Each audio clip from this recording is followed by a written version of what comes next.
पुरुषों को लगता है कि उनका घूरना स्त्रियों को दिखाई नहीं देता, पर जो स्त्रियां ना पूरे होने वाले ख्वाब देख लेती हैं, लंबे घूंघट में आते जाते मेहमान देख लेती हैं, घर में बैठ के सारा संसार देख लेती हैं, वो तुम्हारा घूरना नहीं देख पाएंगे। वैसे देखा जाए तो भारत में कई आंतरिक मसले हैं, जैसे जातिवाद, क्षेत्रवाद, भाषावाद और वर्षों पुराना हिंदू मुस्लिम का मसला। पर घूरती नजरें कभी भेदभाव नहीं करती, वो हर वर्ग की स्त्री को घूरती। पुरुष क्या घूरते होंगे?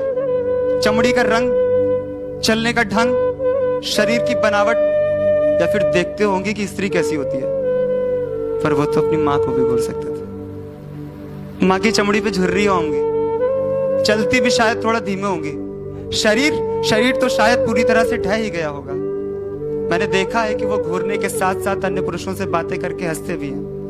मैंने बचपन से देखी दो नजर, एक जो स्त्री को घूर रही थी, दूसरी जो घूरे जाने के कारण नीचे देख रही थी। मैंने झुकी नजर के साथ बंद मुट्ठी और तेज चाल देखी जो उसकी तरफ आती नजरों से दूर जाना चाह रही थी, और यह घटना इतनी सामान्य रह गई कि उसने ये बात अपने घर पर भी नहीं बताई।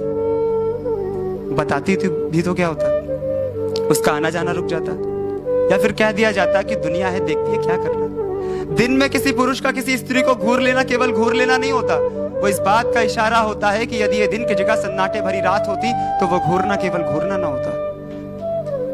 इसलिए घूरती नजर और झुकी नजर के अलावा जरूरत है अब तीसरी नजर की, जो पुरुषों की आंखों में आंखें डालकर उसे उसकी नग्नता का एहसास करा सके। पलटकर घूरना भी केवल घूरना नहीं होता, इस बात का इशारा होता है कि सदियों पुरानी चल रही सत्ता को चुनौती कैसे दिया जाता है।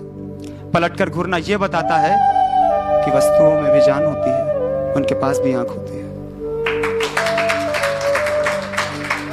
वस्तु, भोग की वस्तु, स्त्री को वही तो समझा जाता है। पर पलटकर घूरने से इस बात की पुष्टि नहीं होती कि स्त्री सुरक्षित है, पर यह जरूर सिद्ध हो जाता है कि स्त्री कमजोर नहीं है। घूर लेना केवल आंखों का देखना नहीं होता, एक मानसिक हमला होता है जो स्त्रियों के मन में कुढ़न पैदा करने के साथ साथ पितृसत्ता की परंपरा को बढ़ावा देता है। स्त्रियों के मन में भी कुछ आवाज होती होगी जो ये बताना चाहती है कि उन्हें एक दिन में कितनी बार घूरा गया, पर उस आवाज के बाहर आते ही वो बन जाता है केवल और केवल फेक फेमिनिज्म।